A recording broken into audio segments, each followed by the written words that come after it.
एकै दिन 214 जनाको मृत्यु, 9247 मा संक्रमण पुष्टि। देशभरिका 74 जिल्लामा निषेधाज्ञा, अब 3 जिल्ला मात्र खुला। नेपालमा रोकिएका भारतीय नागरिकलाई साउदी लैजान 10 उडान अनुमति, बाँकीमा जेठ 10 सम्म लम्बियो निषेधाज्ञा। संक्रमित बढेपछि बनेपा नगर क्षेत्र पूर्ण रूपमा सिल। महामारीमा अस्पतालको क्वारेन्टिनमा कमाउ धन्दा। पानी तुताएको 50, दाल भातको 300 रुपियाँ। असार पहिलो साताबाट नयाँ शैक्षिक सत्र, रविको नयाँ कार्यक्रम बारे जानकारी पनि आजको भिडियोमा। म्यानमारकी यी युवती जसले सैनिक शासन विरुद्ध हतियार उठाइन्। प्रधानमन्त्रीको शपथ र गैर सांसदको मन्त्री नियुक्त विरुद्ध सर्वोच्चमा रिट। 1 महिनामा तरकारीको मूल्य 81% घट्यो। दैनिक 10 करोड रुपियाँ बराबरको दूधले बजार पाएन। वार्षिक परीक्षा जेठ महिनाभित्रै फेरि बढ्यो पेट्रोलियम पदार्थको मूल्य। पेट्रोल प्रति लिटर 123 रुपियाँ पुग्यो। एक साताका लागि हिमाल आरोहण बन्द गर्न मौसम विभागको अनुरोध। सुनको भाउ 300 ले बढेर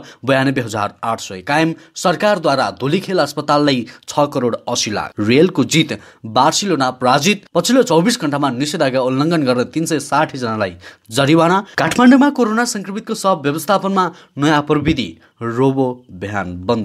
दर्शकवृन्द नमस्कार। समाचारको सुरुमा कोरोना भाइरसको पछिल्लो अपडेट। कोरोना भाइरस संक्रमणका कारण एकै दिन 214 जनाको निधन भएको छ। स्वास्थ्य तथा जनसङ्ख्या मन्त्रालयका अनुसार पछिल्लो 24 घण्टामा 9247 जनामा संक्रमण पुष्टि भएको छ। यससँगै नेपालमा कोरोना भाइरस संक्रमणबाट मृत्यु हुनेको संख्या 5215 पुगेको छ। पछिल्लो 24 घण्टामा 21653 पीसीआर परीक्षणमा 9198 जना र 434 एन्टिजेन परीक्षणमा 49 जना गरी 9247 जनामा संक्रमण पुष्टि भएको छ। यससँगै नेपालमा कोरोना भाइरस संक्रमितको कुल संख्या 4,64,218 पुगेको छ। त्यसैगरी अब अर्को समाचार। काठमाडौँ महानगरपालिकाले असार पहिलो साताबाट नयाँ शैक्षिक सत्रको पठन पाठन सुरु गर्न मातहतका विद्यालयहरूलाई निर्देशन गरेको छ। कोभिड-19 भाइरसका कारण शैक्षिक सत्रको विषयमा अन्यल देखिएका बेला महानगरपालिकाले नयाँ शैक्षिक सत्र प्रारम्भ गर्न विद्यालयलाई निर्देशन दिएको हो। महानगरका शिक्षा अधिकारी रामप्रसाद सुवेदीले आइतबार विज्ञप्ति जारी गरी जेठ 20 सम्म सबै कक्षाको परीक्षा सम्पन्न गरी नतिजा प्रकाशन गरिसक्न समेत निर्देशन गरिएको जानकारी दिएका छन्। यो खबर आजको राजधानी दैनिकमा छापिएको छ। त्यसैगरी अब अर्को समाचार। पत्रकार रवि लामिछाने र Deepak Bohra galaxy 4K TV सञ्चालनमा आउने र दर्शकहरूलाई धैर्य धारण गर्न समेत अनुरोध गरेका छन्। ग्यालेक्सी 4K सञ्चालन गर्न निरन्तर काममा खटिरहेको र फेसबुकमा यस्तो फोटो शेयर गर्दै लेखेका छन्। अहिले असहज समय छ, सबैजना सुरक्षित बस्नु जरुरी छ। भोलिको बिहानी सुनौलो छ, केही दिन अझै घरमै बसौँ, सुरक्षित बसौँ। लकडाउनका कारण अलि ढिला होला, तर ग्यालेक्सी 4K को काम दिनरात भइरहेको छ, उहाँहरूले फेसबुकमा जानकारी गराउनु भएको छ। दर्शकवृन्द, रविको टिभी कार्यक्रम हेर्न को आतुर हुनुहुन्छ? कृपया कमेन्टमा जानकारी गराउन नबिर्सिनुहोला। त्यसैगरी अब अर्को समाचार। कोरोना भाइरस संक्रमणका नियन्त्रणका लागि देशका 74 जिल्लामा निषेधाज्ञा गरिएको छ। अब निषेधाज्ञा नलागेका जिल्लामा मनाङ, खोटाङ र तेह्रथुम मात्र छन्। कोरोना भाइरस संक्रमण तीव्र गतिमा फैलिएपछि प्रमुख जिल्ला अधिकारीहरूको आफ्नो जिल्लामा आंशिक र जिल्लाभर निषेधाज्ञाको आदेश जारी गरेका छन्। हाल मुस्ताङ, सप्तरी, धनकुटा, ताप्लेजुङ र काभ्रे जिल्लामा आंशिक रूपमा मात्र निषेधाज्ञा लगाइएको छ। 69 जिल्लामा भने जिल्लाभर निषेधाज्ञा छ। सबैभन्दा पहिले बाँकेमा वैशाख 13 गते, सुर्खेतमा वैशाख 14 गते, कास्कीमा वैशाख 15 गते र काठमाडौँ उपत्यकामा वैशाख 16 गतेदेखि निषेधाज्ञाको आदेश जारी गरिएको छ। त्यसैगरी अब अर्को समाचार। जिल्लाको बनेपा नगरपालिका क्षेत्रमा कोरोना संक्रमितको संख्या बढीसँगै नगर क्षेत्रमा पूर्ण रूपमा सिल गरिएको छ। नगरमा दिनौ संक्रमित संख्या बढेपछि स्थानीय सरकारवालाहरूसँग गरिएको छलफलले जेठ 4 गते 12 गते रातिसम्मका लागि सिल गरिएको हो। नगरपालिकाले आज एक सूचना जारी गर्दै नगर क्षेत्र सिल गरिएको स्पष्ट पारेको छ। प्रकाशित सूचना अनुसार उक्त समय अवधिमा औषधि पसल, उपचार अस्पताल बाहेक खाद्यान्न पसल, तरकारी तथा फलफुल पसल, दुग्धजन्य पसल र अन्य सम्पूर्ण व्यवसायहरू पूर्ण रूपमा बन्द रहनुको साथै बैंक तथा वित्तीय संस्थाहरू पनि पूर्ण रूपमा बन्द रहनेछन्। त्यसैगरी अर्को समाचार। महिना दिन अघिसम्म छोइ नसक्नु थियो हरियो तरकारीको मूल्य। 1 महिनाको अवधिमा काठमाडौँमा हरियो तरकारी 81% सस्तिएको छ।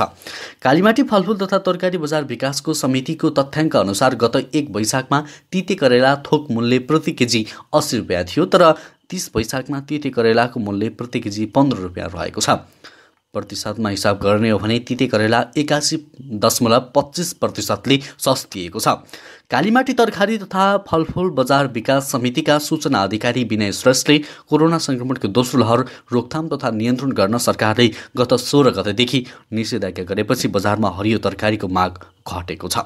त्यसैगरी काठमाडौँ महानगरपालिकाले विद्यालयहरूलाई जुनसुकै प्रक्रिया अपनाऊ तर जेठ मसान्तभित्र वार्षिक परीक्षा सक भनेर निर्देशन दिएको छ।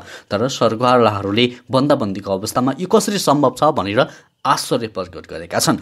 महानगरपालिका स्थित शिक्षा विभागले आइतबार एक सूचना प्रकाशित गर्दै परीक्षा सञ्चालन, नतिजा प्रकाशन र शैक्षिक सत्रको व्यवस्थापनका लागि जेठ 20 गते भित्र चालु शैक्षिक सत्रको वार्षिक परीक्षा सकी मसान्तसम्ममा नतिजा प्रकाशन गर्न निर्देशन दिएको छ। त्यसैगरी 1 फेब्रुअरी 2021 अर्थात् म्यानमारको सेनाले नागरिक सरकारलाई अपदस्थ गरेर सत्ता हत्याएको दिन। त्यस दिनदेखि सेनाले प्रजातन्त्रवादी नेत्री आङ सान सुची लगायत पूर्व राष्ट्रपति र अन्य अधिकारीहरूलाई नियन्त्रणमा लिएर सत्ता चलाइरहेको छ। त्यसैता म्यानमारका जनता सेनाको कदमको विरोधमा आन्दोलनमा रहेका छन्। त्यसैता भएका प्रदर्शनमा सयौं नागरिकको गोली हानी हत्या भएको छ।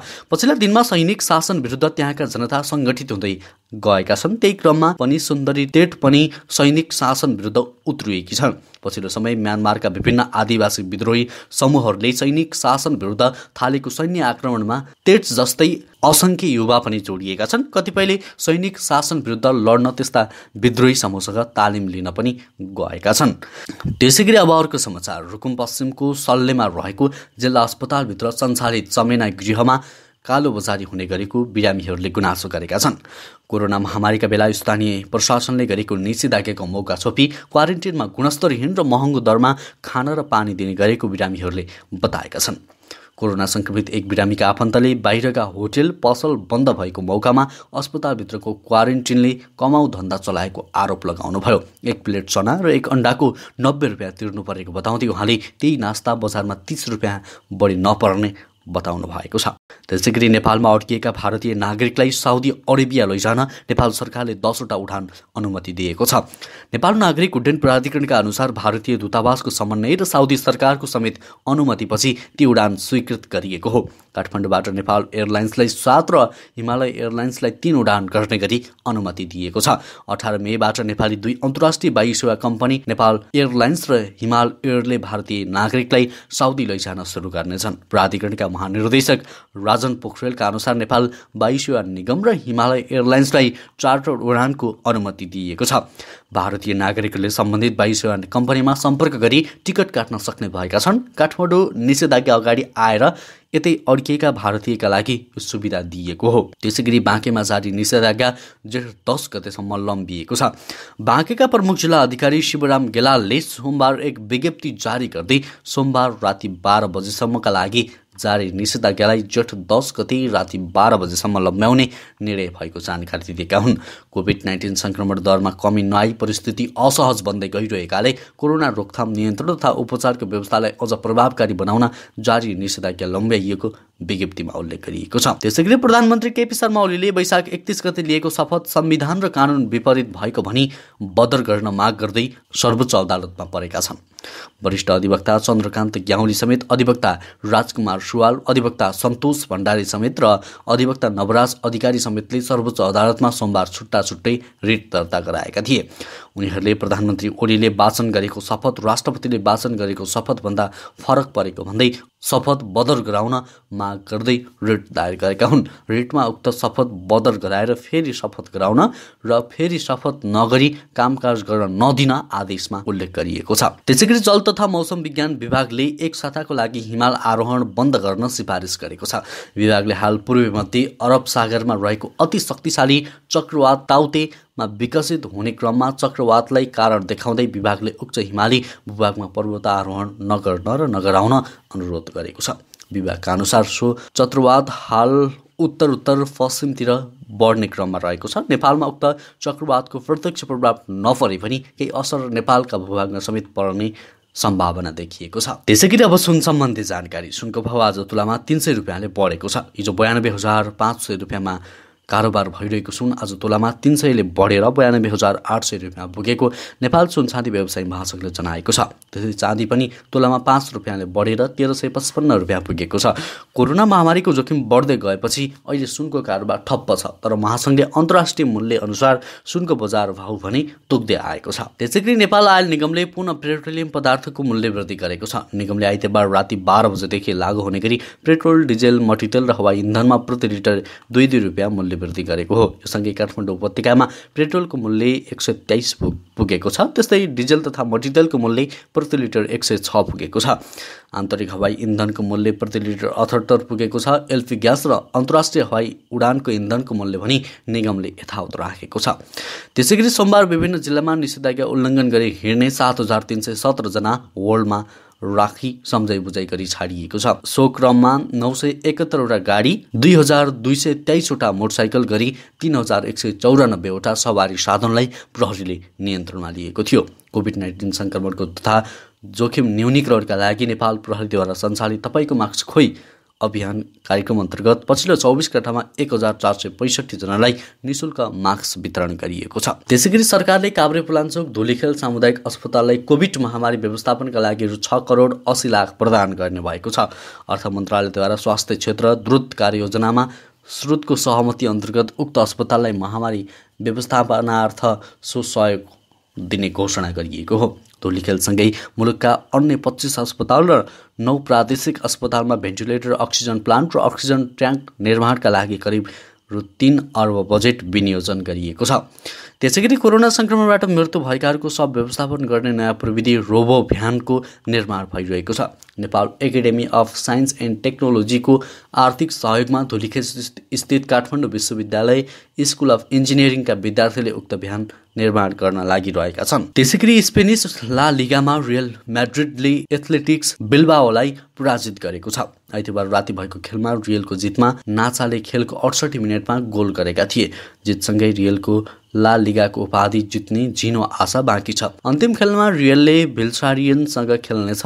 सो खेलमा रियलले जित हात पार्दा शीर्ष स्थानको एथलेटिकको म्याड्रिड पराजित भएमा रियलले लिगको उपाधि जित्नेछ। यता बार्सिलोना भने घरेलु मैदानमा पराजित भयो। बार्सिलोनालाई सेल्टा भिगोले 2-1 गोलले हरायो। सेल्टाका लागि मिना लोरेन्जोले 38 र 89 मिनेटमा गोल गरेका थिए। त्यसैगरी दूध तथा दुग्धजन्य पदार्थ खपतमा 60% गिरावट आएको छ। कोरोना भाइरस संक्रमणको दोस्रो लहरले निम्त्याएको परिस्थितिका कारण अहिले हरेक दिन 10 करोड रुपियाँ बराबरको दुधले बजार नपाएर खेर गइरहेको नेपाल डेरी एसोसिएसनले जनाएको छ। त्यस्तै निषेधाज्ञाका कारण निजी डेरी र दुग्ध विकास संस्थानमा गरेर झण्डै 3 अर्ब रुपियाँ बराबरको पाउडर दुध र बटर मौजदात छ। एसोसिएसनले विज्ञप्ति निकालेर कोरोना महामारीको दोस्रो लहरले निम्तिएको समस्या समाधानका लागि दुधको उचित व्यवस्थापन गर्न तथा उद्योगीको ऋणको ब्याज मिना एवं स्टक सामान बराबरको कर्जा उपलब्ध गराउन माग गरेको छ। हवस् त दर्शकवृन्द, अहिलेलाई केही महत्त्वपूर्ण समाचारको सिलसिला यति नै। हरेक दिन बिहानै ताजा अनि सत्य समाचार हेर्नको लागि हाम्रो युट्युब च्यानल इन्फो खबरलाई सब्स्क्राइब गर्नुहोला। अहिलेलाई भने म लगायत हाम्रो सम्पूर्ण टिमलाई बिदा दिनुहोस्। नमस्कार।